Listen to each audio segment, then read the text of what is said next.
अस्सलाम वालेकुम स्टूडेंट्स। ये हमारा फिफ्थ ट्यूटोरियल है और इस ट्यूटोरियल के अंदर हम binary to BCD converter design करना सीखेंगे और फिर उसको सिमुलेट करेंगे और उसको इम्प्लीमेंट करेंगे।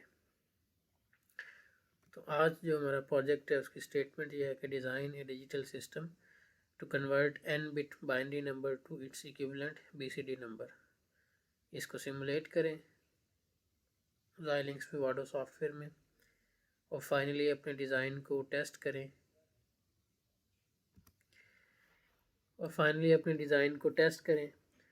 FPGA बोर्ड पे और 16 स्विचेस से इनपुट अप्लाई करें और जो इक्विवेलेंट BCD नंबर आता है उसको 7 सेगमेंट्स के ऊपर डिस्प्ले करें। तो आज का जो प्रोजेक्ट है उसकी ये ब्लॉक डायग्राम है, ये वाली। इसमें अगर आप नोट करें तो हम बाइनरी इनपुट देंगे और ये बाइनरी टू BCD सिस्टम हम डिज़ाइन करेंगे और हमारी BCD आउटपुट आनी चाहिए। अब यहाँ पे अगर आप नोट करें तो मैंने इनपुट पे और आउटपुट पे जो बाइनरी इनपुट का साइज़ और BCD आउटपुट का जो साइज़ है वो मेंशन नहीं किया। तो ये साइज़ आपने खुद से सिलेक्ट करना है, ठीक है। तो इसको साइज़ को सिलेक्ट करने में थोड़ी सी टेक्निक है, मैं अभी थोड़ी देर तक इसको एक्सप्लेन करता हूँ। ये बिल्कुल इस तरह नहीं है कि यहाँ पे अगर 5 बिट्स हैं तो इधर भी 5 होंगी, तो ये सेम नहीं है, ये डिफरेंट है। अगर आपको number of bits input side पे पता है तो आपने खुद से फाइंड करनी है कि BCD आउटपुट में कितनी बिट्स हम रखेंगे। तो मैं अभी वो थोड़ी देर तक एक्सप्लेन करूँगा। ओके, तो ये हमारी ब्लॉक डायग्राम है। तो जब हम फिर इसको टेस्ट करेंगे तो टेस्ट प्रॉब्लम के स्टेटमेंट में है कि जब आपने टेस्ट करना है तो FPGA बोर्ड पे जो 16 स्विचेस अवेलेबल हैं उनसे इनपुट देनी है, उससे जो आउटपुट आएगी वो आपने 7 सेगमेंट्स के ऊपर डिस्प्ले करवानी है। तो वो हमें पता है कि 7 सेगमेंट पे डिस्प्ले करवाने के लिए हमने मल्टीप्लेक्स 7 सेगमेंट्स ये वाला सिस्टम पहले से डिज़ाइन किया हुआ है। तो जो हमारी यहाँ से आउटपुट आएगी वो इसकी इनपुट पे अप्लाई कर देंगे। लेकिन यहाँ पे एक चीज़ का ख्याल रखना है कि इसकी जो इनपुट है वो हमेशा 32 बिट होनी चाहिए, मल्टीप्लेक्स्ड 7 सेगमेंट्स की। और यहाँ पे जो इस ब्लॉक की आउटपुट है वो 32 से कम 25, 20, 15 डिपेंडिंग अपॉन आपकी इनपुट कितने साइज़ की है। तो यहाँ पे जो इस ब्लॉक की बाइनरी टू BCD की आउटपुट आएगी वो ज़रूरी नहीं है कि वो 32 बिट की हो, वो कम हो सकती है। तो उसको आपने खुद से मैच करना है, मतलब इस आउटपुट को, इस ब्लॉक की आउटपुट को 32 बिट के अंदर कन्वर्ट करना है, फिर यहाँ पे इसकी इनपुट पे अप्लाई करना है। तो सबसे पहले देखते हैं कि बाइनरी और BCD नंबर्स के अंदर डिफरेंस क्या है। तो एक छोटी सी एग्जांपल है कि find BCD and binary value of 185, ये डेसिमल वैल्यू है। तो इसकी अगर हमने BCD वैल्यू फाइंड करनी है तो BCD वैल्यू फाइंड करने का तरीका ये होता है कि हर डिजिट को 4 बिट वैल्यू के साथ रिप्लेस कर दें। तो 5 की 4 बिट वैल्यू है 0101, 8 की 4 बिट वैल्यू है 1000 और इस 1 की 4 बिट वैल्यू है 0001। तो आप ये कह सकते हैं कि ये 12 बिट्स का जो आंसर है ये हमारा BCD नंबर है। और अगर हम इसकी बाइनरी वैल्यू फाइंड करें 185 की, तो आप जो नॉर्मल डिवीजन वाला प्रोसीजर है DLD वगैरह के अंदर हम पढ़ते हैं कि 185 बाइनरी में ये बनता है 1011 और 1001। तो आप देख सकते हैं कि नंबर एक ही है, डेसिमल नंबर एक ही है 185, लेकिन उसकी BCD रिप्रेजेंटेशन में 12 बिट्स आ रही हैं और उसकी बाइनरी रिप्रेजेंटेशन में 8 बिट्स है और बिट्स भी डिफरेंट है आपस में। अगर आप कंपैरिजन करें तो ये जो आंसर है बाइनरी वाला वो सेम नहीं है। तो हमारा आज का जो टारगेट है कि अगर हम हमारे डिजिटल सिस्टम में ये इनपुट अप्लाई करें फॉर एग्ज़ाम्पल, तो उसकी आउटपुट ये हो। तो आज के ट्यूटोरियल का ऑब्जेक्टिव ये है कि अगर हम अपने सर्किट में ये 8 बिट वैल्यूज़ इनपुट पे अप्लाई करें तो हमारा जो सर्किट है उसकी आउटपुट ये होनी चाहिए। तो बाइनरी वैल्यू को BCD वैल्यू के अंदर कन्वर्ट करना है। तो जो एल्गोरिथम हम फॉलो करेंगे वो इसको हम एक एग्जांपल की मदद से देखते हैं। फॉर एग्जाम्पल हमारे पास एक नंबर है 9762, ये डेसिमल नंबर है। अगर आप इसकी वैल्यू फाइंड करें यहाँ पर बाइनरी वैल्यू 9762, तो ये इसकी वैल्यू बनती है। तो हम अगर इसकी BCD वैल्यू फाइंड करना चाहें इस नंबर की या इसकी, तो उसका प्रोसीजर क्या होगा कि आप ये नंबर लें, उसको 10 पे डिवाइड करें, तो हमारा क्वोशंट बन जाएगा 9976 और रिमाइंडर हमारा बच जाएगा 2। हमने रिमाइंडर की 4 बिट वैल्यू लिख लेनी है, तो वो बन जाएगा 0010। अब जो क्वोशंट है दोबारा उसको 10 पे डिवाइड करेंगे, तो अब क्वोशंट आएगा 97, रिमाइंडर बच जाएगा 6। इस 6 की दोबारा 4 बिट वैल्यू, तो 0110। अब दोबारा जो क्वोशंट है 97, उसको दोबारा 10 पे डिवाइड करें, क्वोशंट बन गया 9, रिमाइंडर आ गया 7। तो अब इस रिमाइंडर की दोबारा 4 बिट वैल्यू 0111। दोबारा जो क्वोशंट आया है उसको 9, अब क्वोशंट नहीं है, तो अब ये रिमाइंडर 9 आ गया, तो हमारा 1001 है। तो अब हमारा ये जो 9762 इसकी जो BCD वैल्यू है वो ये है। इन सबको कंबाइन कर दें, ये यहाँ से स्टार्ट करें, ये 9 की ये 4 बिट वैल्यू, 7 की ये है, और इस 6 की ये है, और इसकी ये है। तो आप देखें 9762 की जो BCD वैल्यू है वो ये है, ये सारी यहाँ से लेकर यहाँ तक। तो प्रोसीजर हमें क्या मिला? प्रोसीजर हमें ये मिला कि आप जो भी नंबर है उसको 10 से डिवाइड करें और रिमाइंडर की 4 बिट वैल्यू लेते जाएं। और ये प्रोसीजर हमने ये काम कितनी दफ़ा करना है, जितनी हमारी नंबर ऑफ़ बिट्स हैं। हमारे इस नंबर में 4 डिजिट्स थे, तो हमने ये जो एल्गोरिथम है ये डिवीजन बाय 10 वाला, ये 4 टाइम परफॉर्म करना है। अगर यहाँ पे हमारे जो डेसिमल डिजिट्स हैं वो हों फर्स्ट करें 6, तो हमने फिर ये 6 टाइम परफॉर्म करना है। ओके, तो बाइनरी नंबर को BCD नंबर में कन्वर्ट करने का सिर्फ यही एक तरीका नहीं है जो ये मैंने एक्सप्लेन किया है, इसके और भी काफ़ी सारे मेथड्स हैं।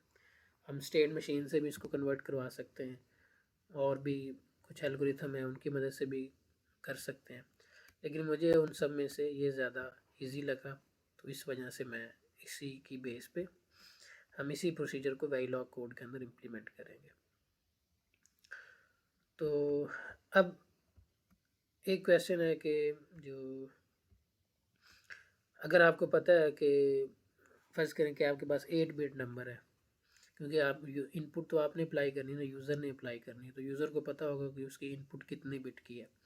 तो अगर आपको पता हो कि आपके जो नंबर ऑफ़ बिट्स हैं वो इनपुट में कितनी है, तो हमें कैसे पता चलेगा कि आउटपुट BCD नंबर आएगा उसमें कितनी बिट्स आएंगी।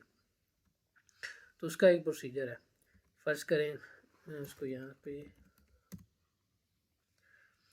फ़र्ज़ करें आपको पता है कि आपकी जो इनपुट बिट्स हैं, इनपुट बाइनरी बिट्स हैं, वो है 16। तो आपने क्या करना है, अब ये कैलकुलेटर पे करना है। आपने देखना है कि अगर आप इन 16 बिट्स में सब पे 1 रखें तो क्या नंबर बनता है। तो मैं FF कर देता हूँ, तो ये 16 टाइम 1 बन गया। अब ये 16 टाइम 1 बना, तो आप देखें इसकी डेसिमल वैल्यू आ रही है 65,535। तो अब ये 5 डेसिमल डिजिट्स आ रहे हैं। एक डिजिट को जब BCD में रिप्रेजेंट करेंगे तो 4 बिट्स चाहिए होंगे। तो 1 2 3 4 5 5 डिजिट्स हैं, 5 को 4 से मल्टीप्लाई करें। बिट्स इन आउटपुट BCD डिजिट्स वो कितनी बनेंगी, 20। ठीक है, तो इस तरह हमने कैलकुलेट करना है। फ़र्ज़ करें आपको पता है जी आपका इनपुट नंबर है उसमें बिट्स हैं, फ़र्ज़ करो जी 24, कि आपका जो इनपुट नंबर है वो मैक्सिमम उसमें बिट्स 24 आ सकती है। या चलें ज़रूरी नहीं है कि मल्टीपल ऑफ 4 हो, मैं इसको 21 ले लेता हूँ। इनपुट बिट्स आपकी हैं जी 21। तो आपने देखना है कि इन 21 में बिट्स में मैक्सिमम नंबर कितना बनता है। तो मैं अगर एग्जा फॉर्म में लिखूँ तो 1। अब ये देखें 4 बिट्स इसकी, 4 इसकी, 4 इसकी, 4 इसकी, तो ये बन गई ये सारे 16 बिट्स और ये 17, एक दफ़ा और F करते हैं। तो अब मेरे पास बन गई 21 बिट्स।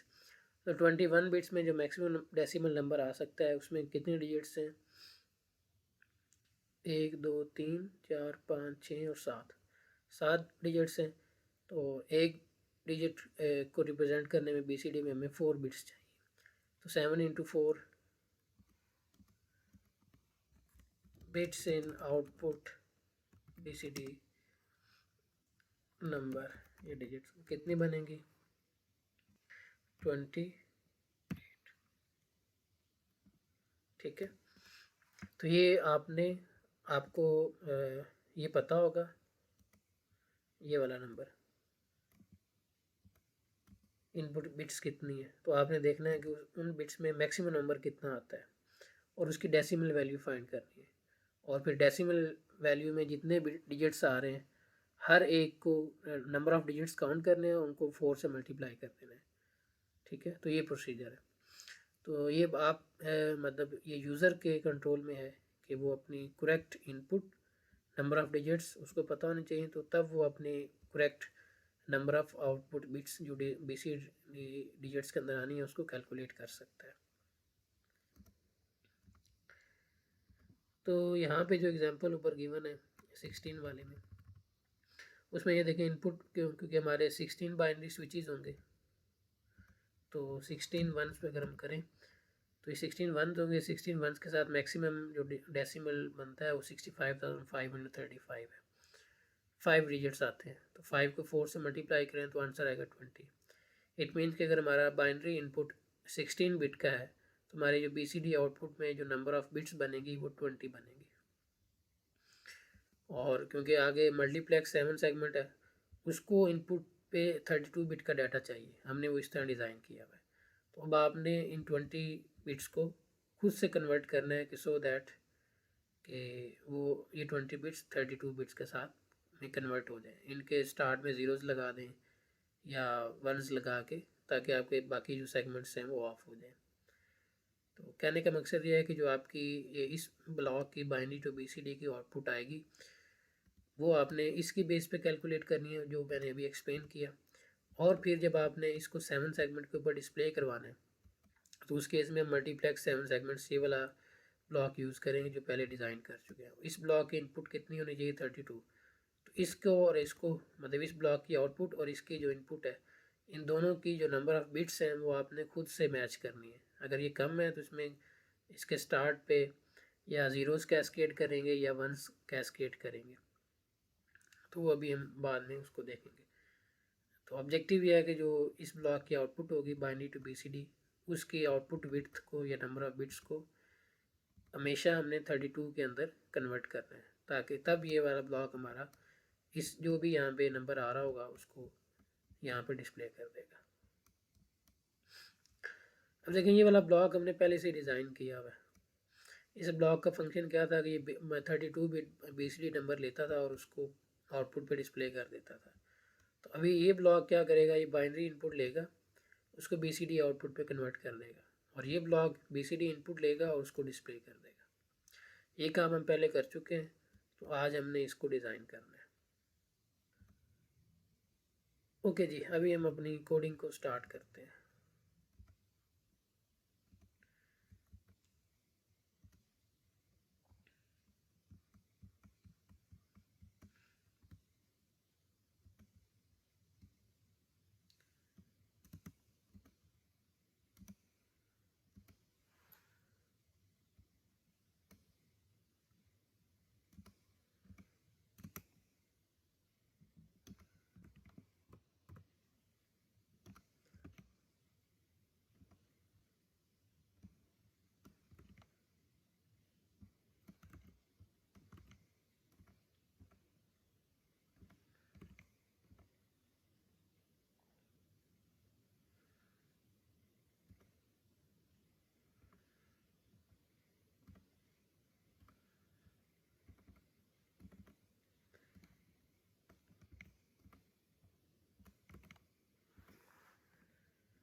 ओके जी, तो अगर आप यहाँ से देखें तो हमारी एक है इनपुट बाइनरी इनपुट इस सिस्टम की, और एक है BCD आउटपुट। अब बाइनरी इनपुट का कितना साइज़ होगा और BCD आउटपुट का कितना साइज़ होगा, मैंने आपको बताया कि वो यूज़र ने खुद से सेट करना है। क्योंकि वो यूज़र ने खुद से सेट करना है तो उसके लिए मैं यहाँ पे इस मॉडल को पैरामीटराइज्ड कर लेता हूँ कि 2 पैरामीटर्स डिफाइन कर लेता हूँ। एक का नाम लिख देता हूँ इनपुट विड्थ। फ़र्ज़ करें जो एग्जांपल हमने करनी है उसमें हमने देखा है कि अगर 16 बिट की इनपुट होगी, 16 वंस करें अगर आप, ये 16 वंस हैं तो डेसिमल जो नंबर आता है उसमें 5 डिजिट्स हैं, 5 को 4 से मल्टीप्लाई करें तो जो आउटपुट है वो 20 की आनी चाहिए। तो मैं यहाँ पे लिखूँगा आउटपुट BCD डिजिट्स। अगर आपके इनपुट में 16 बिट्स हैं तो आपके आउटपुट पे जो नंबर ऑफ़ डिजिट्स बनेंगे वो 5 बनेंगे। तो मैं just number of digits count कर लेता हूँ क्योंकि उससे मैं फिर रेंज खुद डिफाइन कर लूँ। ये नंबर ऑफ़ डिजिट्स हमारे 5 बन गए, ठीक है।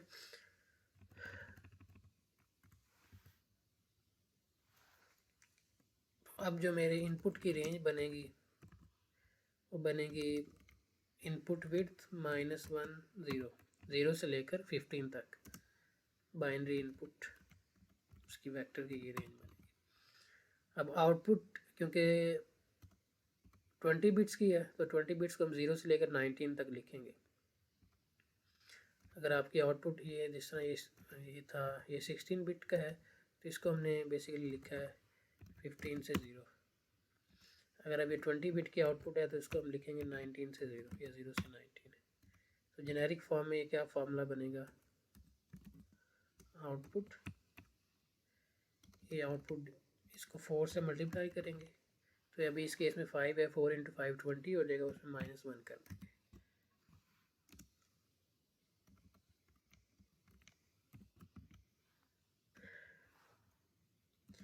आउटपुट की जो टाइप है मैं वो रेज डिफाइन कर लेता हूँ क्योंकि मैं इसको ऑलवेज ब्लॉक के अंदर यूज़ करूँगा। अब देखें जो ये हमने अभी अपना प्रोसीजर जो हमने इम्प्लीमेंट करना है वो ये है कि गिवन जो भी बाइनरी इनपुट है उसको 10 से डिवाइड करना है, ठीक है। और कितनी दफ़ा करना है, जितने हमारे नंबर ऑफ़ ये डेसिमल डिजिट्स हैं या आउटपुट डिजिट्स हैं, वो हमें पहले ही हमने लिख दिया कि आउटपुट डिजिट्स हमारे 5 हैं, तो हमने लूप चलाना है 5 टाइम।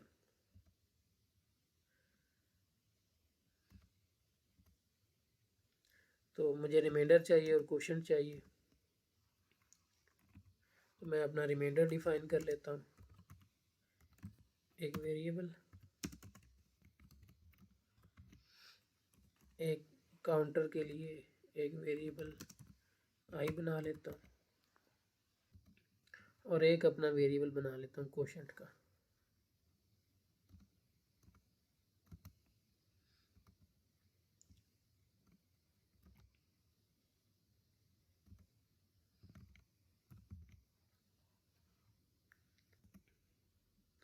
और क्वोशंट का जो मैं साइज़ है वो इसके इक्वल रख देता हूँ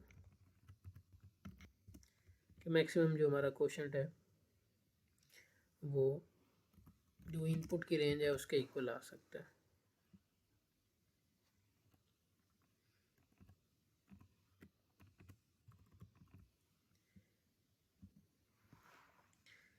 कि जी अब always at the rate of star, यहाँ पे बिगिन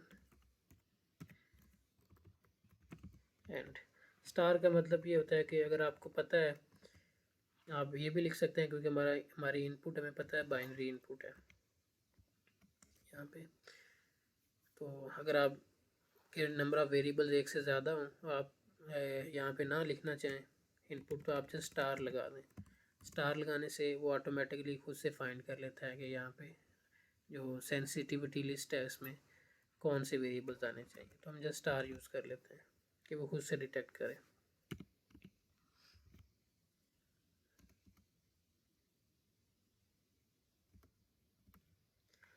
ओके जी, ये क्वेश्चन है। तो क्वेश्चन की जो इनिशियल वैल्यू है वो मैं एक बार रख देता हूँ अपनी बाइनरी इनपुट की, अपना प्रोसीजर आप कह लें स्टार्ट करने के लिए। उसके बाद मैंने ये डिवीजन का जो प्रोसीजर है ये एक बार बार करना है, तो मैं एक फार लूप यूज़ कर लेता हूँ।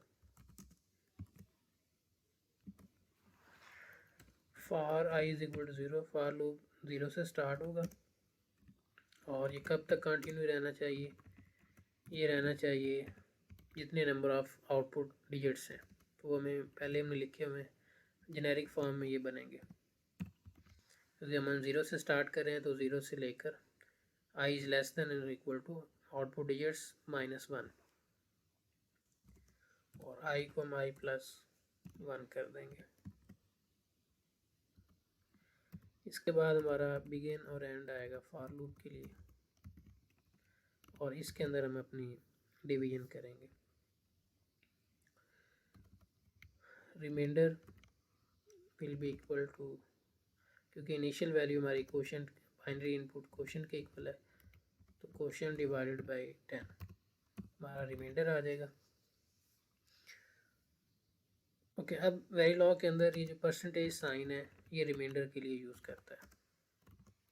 मतलब ये अब जब मैं ये जो बाइनरी इनपुट है इनिशियली इस क्वोशंट के अंदर आ रही, क्वोशंट को जब 10 पे डिवाइड करूँगा, मतलब यहाँ पे जो भी नंबर आएगा जब वो 10 पे डिवाइड होगा तो ये बेसिकली मॉडुलस या रिमाइंडर का ऑपरेटर है।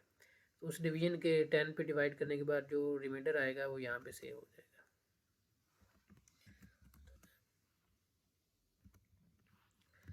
यहाँ पे हम बेसिकली रिमाइंडर फाइंड कर रहे हैं। उसके बाद ये जो क्वोशंट है, अब ये देखें मैं एक चीज़ यहाँ पे आपको बताऊँ।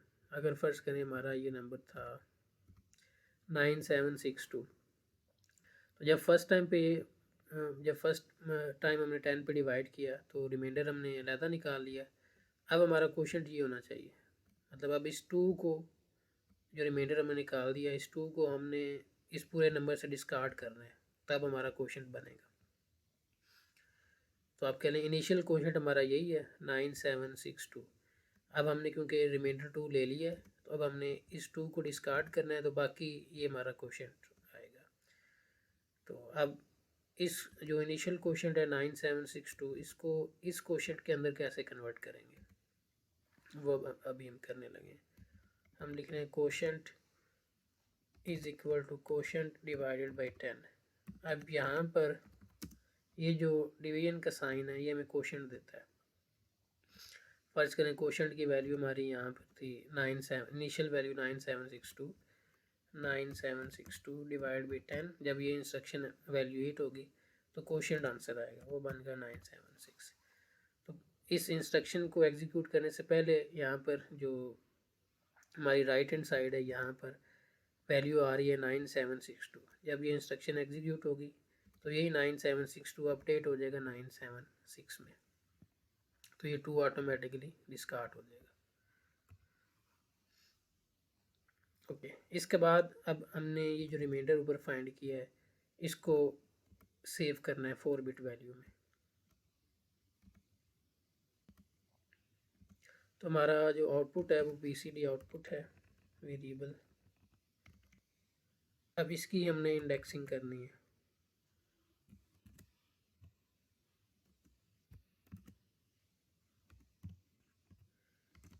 और यहाँ पर हमने अपना रिमाइंडर सेव कर दिया।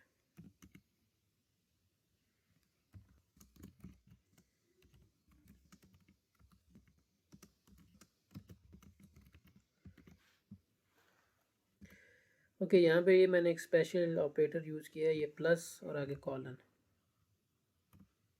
इसको मैं लिख देता हूँ, इसको हम कहते हैं इंडेक्स पार्ट सेलेक्ट। इसका क्या मीनिंग है? इसका मीनिंग है कि जब ये फर्स्ट टाइम लूप चलेगा आई की वैल्यू 0 होगी, यहाँ पे 0 आएगा, तो ये बन जाएगा जब फर्स्ट टाइम लूप चलेगा तो ये बन जाएगा 0 प्लस और यहाँ पे 4। अब इसका मीनिंग क्या है? इसका मीनिंग ये है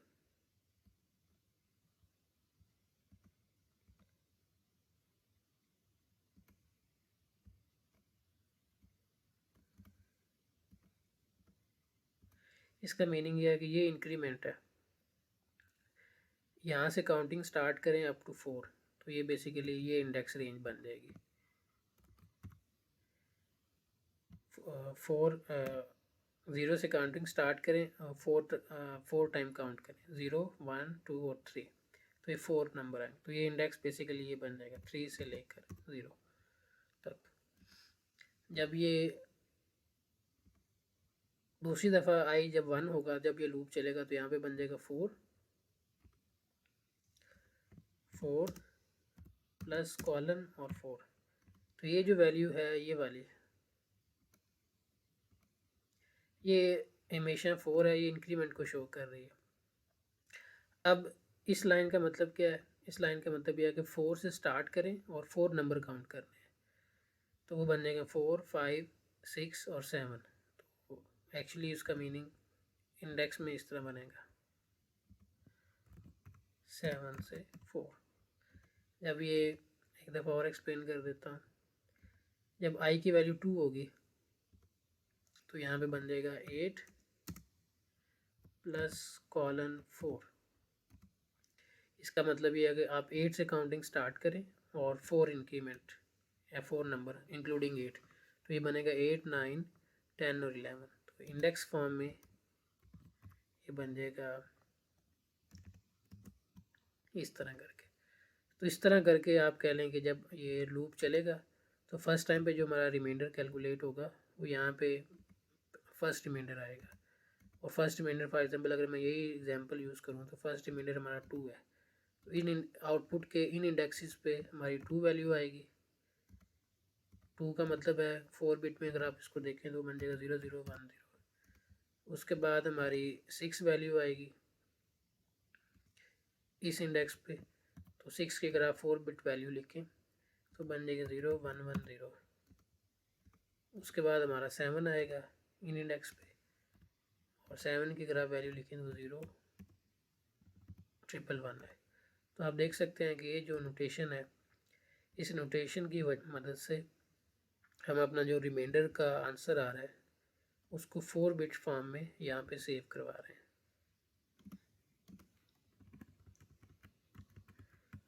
ओके जी, तो ये हमारा एल्गोरिथम इम्प्लीमेंट हो गया।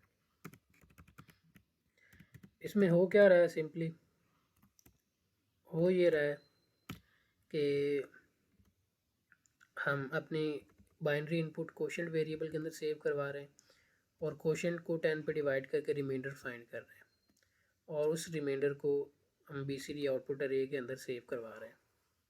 और उसकी नोटेशन, ये जो प्लस कॉलम है, इसकी वर्किंग मैंने आपको बता दी। और जब ये फर्स्ट रिमाइंडर आ गया, उसके बाद हम इसी क्वेश्चन को पहले मॉडुलस ऑपरेटर यूज़ करके रिमाइंडर फाइंड कर रहे हैं, फिर इसी क्वेश्चन को 10 से डिवाइड कर रहे हैं और इसी क्वेश्चन के अंदर ही सेव कर रहे हैं।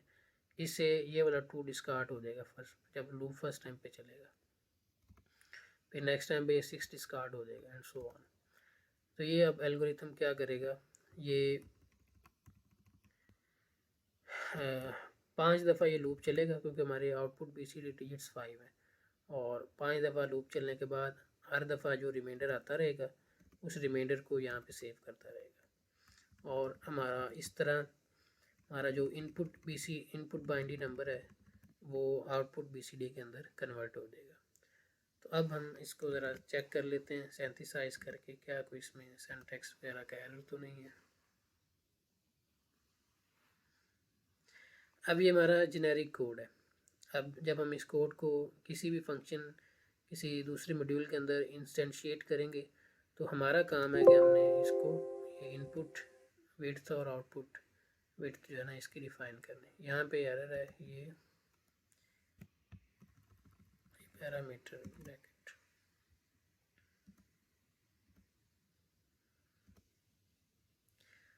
तो हम जब इसको किसी दूसरे मॉड्यूल के अंदर कॉल करेंगे तो ये भी वैल्यू खुद से सप्लाई करेंगे कि हमारी इनपुट इतनी है, और उस इनपुट के अकॉर्डिंग हमारे आउटपुट में कितने BCD डिजिट्स आएंगे वो भी हम खुद से स्पेसिफाई करेंगे।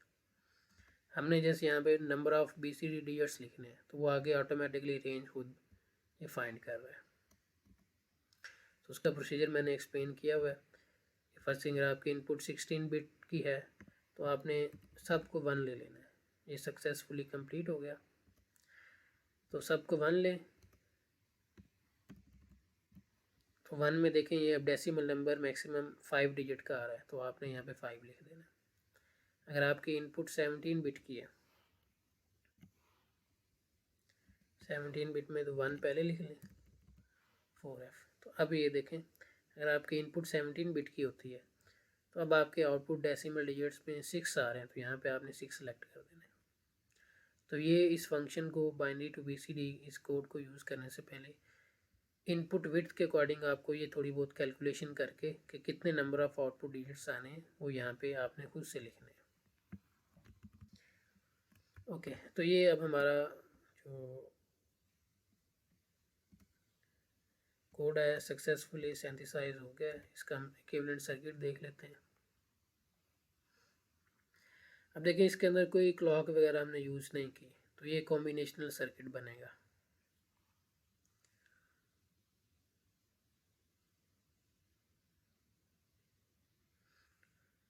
ये देखें यहाँ पे अब उसने खुद से ये डिवाइडर और मॉडुलस ऑपरेटर यूज़ करके, इसमें कोई क्लॉक वगैरह नहीं आ रही, वो अपनी आउटपुट जनरेट कर रहा है। अब यहाँ पे एक और भी चीज़ नोट करें कि इनपुट हमारी 0 से 15 तक आ रही है और आउटपुट 0 से 19 तक। ये 20 बिट है और ये हमारी 16 बिट है। ठीक है, तो ये जो रेंजेस हैं हमारा कोड ऑटोमेटिकली इन पैरामीटर्स की मदद से कैलकुलेट कर रहा है। ओके, अब हम इसका ऑपरेशन इसको सिमुलेट करना चाह रहे हैं इसकी वेरिफिकेशन के लिए। तो उसके लिए हमें अपना टेस्ट बेंच लिखना पड़ेगा, जो कि हम काफ़ी दफ़ा लिख चुके हैं।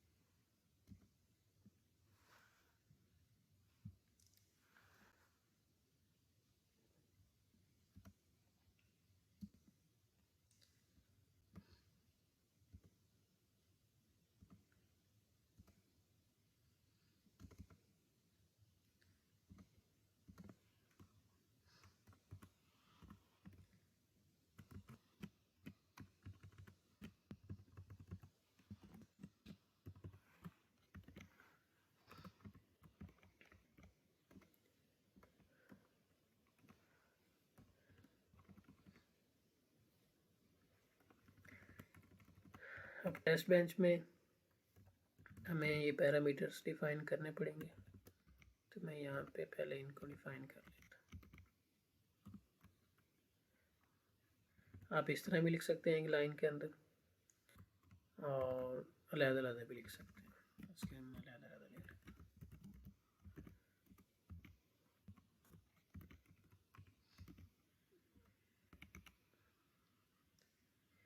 ठीक है, नंबर ऑफ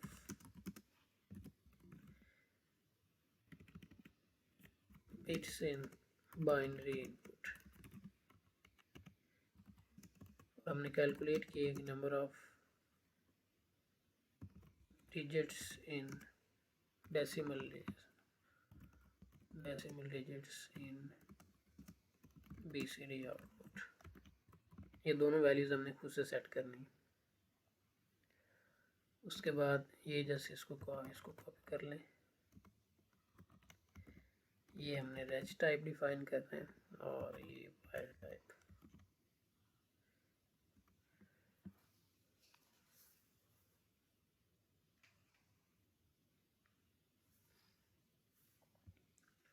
उसके बाद इस मॉड्यूल को इंस्टेंशिएट करना है।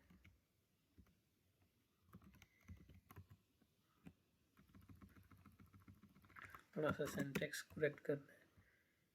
यहाँ पे इनपुट विड्थ हम ऊपर डिफाइन कर चुके हैं, तो यहाँ पे जस्ट उसका और यहाँ पे नाम उसका। ओके, अब इस में सिर्फ यही इनपुट है, तो हमने जस्ट एक ही इनपुट अपनी सेलेक्ट करनी है।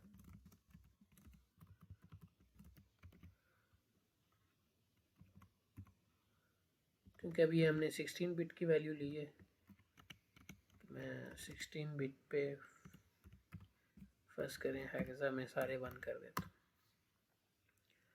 और फिर 20 नैनोसेकंड तक यही 1 रखता हूँ, और उसके बाद कोई और नंबर फर्ज करेंगे, ये कर देता हूँ।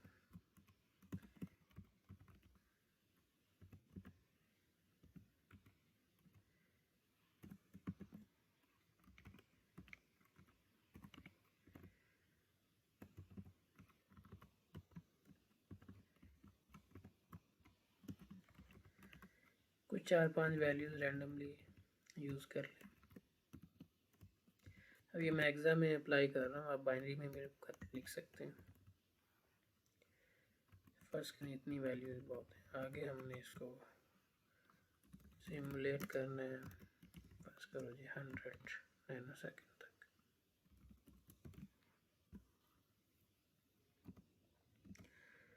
ओके, अब इसको हम सेव करते हैं और सिमुलेशन खोलने की कोशिश करते हैं।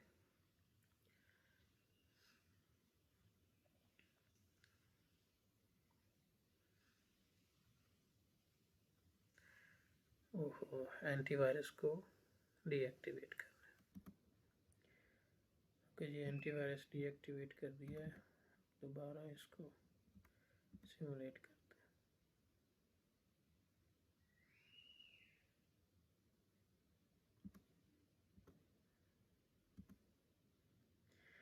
ओके जी, अब ठीक है, ये तो आउटपुट बिट्स हैं, पैरामीटर्स की वैल्यूज हैं।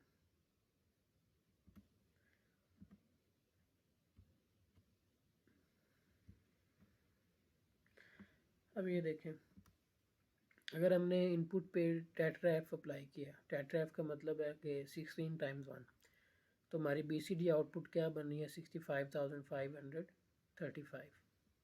तो एग्जैक्टली यही बननी चाहिए थी, क्योंकि अगर मैं इसको ये देखें, अगर टेट्राएफ है ना, टेट्राएफ, तो इसकी डेसिमल वैल्यू बनती है 65,535। तो अगर मैं इसको BCD फॉर्म में लिखूँ तो मुझे हर की 4 बिट वैल्यू लिखनी पड़ेगी। इस 5 की जो 4 बिट वैल्यू है वो बनेगी 0101, और 3 की 4 बिट वैल्यू 0011, फिर दोबारा 5 आ रहा है 2 दफ़ा, तो फिर मेरे पास 0101 और 0101 और 6 है, तो इसका 0110। अब ये देखें, अगर आप इसको, अगर ये आपके पास, मैं देखना चाह रहा हूँ क्या ये वैल्यू आ रही है यहाँ से, मैं इसको बाइनरी फॉर्मेट में जाऊँ, जूम करके अगर आप देखें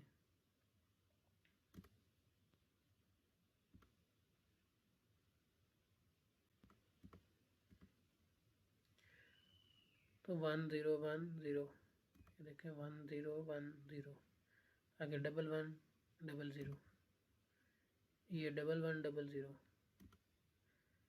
आगे 1010 2 दफ़ा, ये 1010 2 दफ़ा, and so on, last 4 digits 0110 0110। तो अगर आप इस डाटा को हेक्स फॉर्म में कन्वर्ट करें तो हेक्स में ये बन जाएगा 6, ये बन जाएगा 5, ये बन जाएगा 5, ये 3 और ये 5। तो इस वजह से अगर मैं इसको हेक्साडेसिमल फॉर्मेट में लिखूं तब ये हमें वाज़िया तौर पर नज़र आ रहा है कि ये कन्वर्ट हो गया। इसी तरह ये 1FF है, तो अब हम कैलकुलेटर भी यूज़ कर सकते हैं। अगर हमारे पास FF था तो डेसिमल वैल्यू ही आ रही है 65,535। अब हमारे पास अगर 1FF है तो 8191, तो ये 08191 ठीक आ रहा है। इसके बाद अगर ये 12FF तो 4863, ये देखिए 4863, 45AB 7835, 17835, तो ये करेक्ट है। इट मीन्स कि ये जो हमारा सर्किट है ये एक्यूरेटली हमारी बाइनरी इनपुट को BCD आउटपुट में कन्वर्ट कर रहा है। अब एक और भी चीज़ नोट करें कि ये 16 बिट का डाटा है, डाटा एफ, इसमें 5 डिजिट्स हैं तो ये 20 बिट है, तो ये 20 बिट का डाटा है, ये 20 बिट्स का डाटा है। क्योंकि हेक्सा फॉर्मेट में लिखा हुआ है, एक 1 जो डिजिट है 4 बिट्स में रिप्रेजेंट होगा, तो 5 इंटू 4 20, तो ये 20 बिट का डाटा है। तो ये हमने वेरीफाई कर लिया कि जो हमने ये binary to BCD converter design किया है ये एग्जैक्टली अपना फंक्शन सही परफॉर्म कर रहा है। एक यहाँ पे करेक्शन मैं देख रहा हूँ, ये 8 प्लस डॉट 4, ये यहाँ पे 8 से स्टार्ट करना है और 4 इंक्रीमेंट करना है। 8 से स्टार्ट करना है, स्टार्टिंग 8 है, 8 9 10 और 11, तो ये बनेगा। बेसिकली ये गलत है, इसकी जगह ये बनेगा।